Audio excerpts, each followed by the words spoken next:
I want to give you a walkthrough today on how to build a reunite box, how to set it up for success. But before I get started, I do want to say, just make sure you've checked with your local licensed wildlife rehabilitator to make sure a reunite box is the best solution to the problem that you've found. Every situation is different, and we just want to make sure everybody's doing the right thing. So to get started, we're going to pretend like I need to reunite this pink beast here with its mom. And in reality, this box might be a little small if that was the size of the baby. This is good for squirrels, some small rodents, stuff like that. So besides the box and the baby, you'll need some heavier duty tape, some packing tape, duct tape works great, stuff like that. You're gonna need a Sharpie, some kind of cutting utensil, a knife or scissors, and then some kind of heating apparatus. So I chose hand warmers. There's 10 hours of heat here, which is great. And you can also use heating pads and things like that. I would try to stay away from the bottles and gloves just full of water that you microwave. The rice sock, just because I see a lot of teeth and nails of the babies puncture those, and then they get wet and now they're hypothermic and they have to go to a rehab center anyway. Or with the rice, if the rice cools off, by the time the rice is cool, it's gonna start sucking the baby's heat back to it because it's trying to reach that equilibrium, right? So a lot of times you can make a baby hypothermic with a rice sock without even knowing it. So, and then besides all that, you'll need just a towel, a hoodie, a shirt, something to line that container with. All right, so the first step is going to be to make the door. And when you're trying to figure out how big to make the door, kind of think of how big the adult animal is. If it's a squirrel, you're going to want a squirrel-sized hole so mom can go in there and have enough room to come out and pull her baby with her, right? Because they're gonna have it in its mouth. So we'll do that, and we want a swinging door. And so I'm just gonna cut a square out, about squirrel size. Now you're just gonna take your cutting utensil and cut out your door.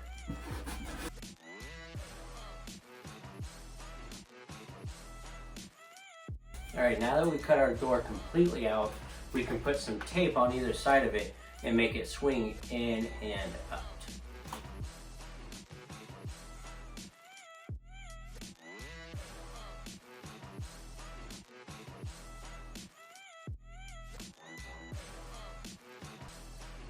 Great, so now we have a swinging door. Mom can get in and out easily just by pushing on it, and it keeps the nice protective barrier there for the baby until mom gets there. Now this is a good time to check your door one more time. You want to make sure your tape is pretty well parallel to each other so that there's no stickiness that baby can get stuck on by trying to climb around or if he's trying to explore. So that looks good. Then we can take our lining. In this case, I'm just going to use a towel.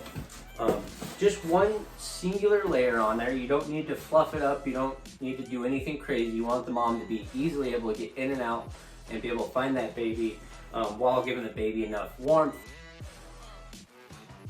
So now we can put our heating apparatus in there. And I'm just going to pretend like I broke open these hot hands and activated them.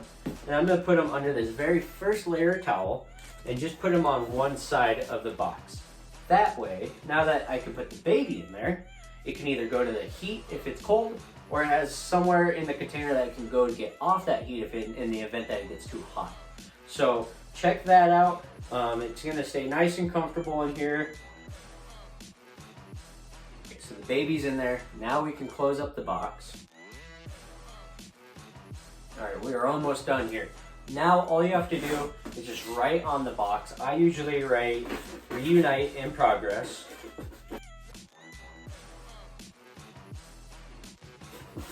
Do not touch. Another good bit of information to put on the box is the contact info for the rehabber you've been talking to. That way people can also call them if they have any questions or concerns.